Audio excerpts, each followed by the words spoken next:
Living in Harmony. Tom and Sarah pulled into Harmony Vale on a Wednesday, just as the sun dipped behind the neat rows of houses. The lawns were immaculate, every blade of grass clipped to the same height, hedges squared like military ranks. It was the kind of suburb that looked like it had been painted onto the earth. As they carried their boxes from the car, the town PA system crackled to life, its voice plummy and cheerful. "Gentlemen, remember, your wives are perfect. Ladies, your husbands are satisfied. Harmony is happiness." Tom raised an eyebrow. Sarah gave a nervous laugh. "That's unusual," she murmured. The neighbours waved from their porches, smiling broadly. Passers-by said hearty hellos. Tom felt the weight of their gaze, a kind of expectant cheer. By the time they'd finally got all the boxes into the house, his cheeks ached from reciprocating so many smiles. That weekend, the Vale hosted a welcome barbecue. The gardens were pristine. Men in polo shirts and khakis fussed over grills, trimming hedges even as the meat smoked. The women, dressed for comfort, lounged in lawn chairs, chatting, sipping wine. Tom was quickly absorbed into a circle of men. They spoke in hushed, conspiratorial tones, puffed up with pride, slapping him on the back as if inducting him into a secret fraternity. Mr. Pennington leaned in, eyes gleaming. "We have a great community here, Tom. Everyone's friendly and neighbourly, and our lovely wives keep everything running smoothly. After all, happy wives, happy lives, and we all have perfect wives." A chorus of agreement rang out around the circle. The men began to extol their wife's virtues, their voices full of pride and admiration. "My wife keeps the house spotless," Mr. Collins says, "always immaculate." Tom fought back. He'd helped carry some barbecue equipment out from the Collins residence. Mrs. Collins smoked. He'd seen cigarette ash fall to the floor. He nodded his head in agreement anyway and tucked her into a cookie he'd picked up from the buffet. It was dry and bland. Mr. Davis piped up. "I see you're enjoying my wife's cookies. My Norma bakes the finest cookies in town." Tom swallowed down the dry crumbs and forced out a of pretend enjoyment. Mr. Pennington joined in. "She dresses immaculately, always elegant." Tom, curious, asked, "Oh, which one is yours?" Tom looked where Mr. Pennington pointed and saw his wife in sweatpants scratching herself. She bent to pick up a plate and her paunch peeked out from under her shirt. "She still has her perfect figure. She's not gained a pound since her college cheerleading day when we first met." Tom blinked, flustered. Did the bloated woman he saw eat Mrs. Pennington? He mused. Mr. Hargreave puffed out his chest.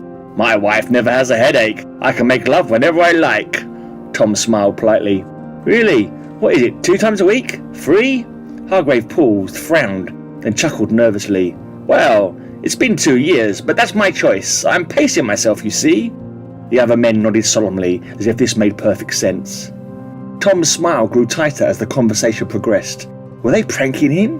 They all seemed so happy and sincere. Later, the men drew Tom aside, lowering their voices. Mr. Pennington spoke for them all. "We're going to let you in on a secret to perfection, Tom. It's simple. We have a system that ensures obedience. Pills in the morning coffee, signals from the town PA. You'll soon see your wife will be perfect too." The men patted him on the back, faces serious and happy, like the cats who'd got the cream. They were winning at life. They handed him a vial of small white tablets. "Slip one in her cup each morning. She'll never complain again. She'll adore you, obey you, keep the house spotless. Bliss, my friend, pure bliss." Tom pocketed the vial, unsettled. He and Sarah decided to call it a night around 9 and said their goodbyes. He kept quiet on the short walk home, but as soon as the front door shut, Tom burst out recounting the men's boast to Sarah, showing her the pills and explaining their unlikely plot. "They think they're puppet masters.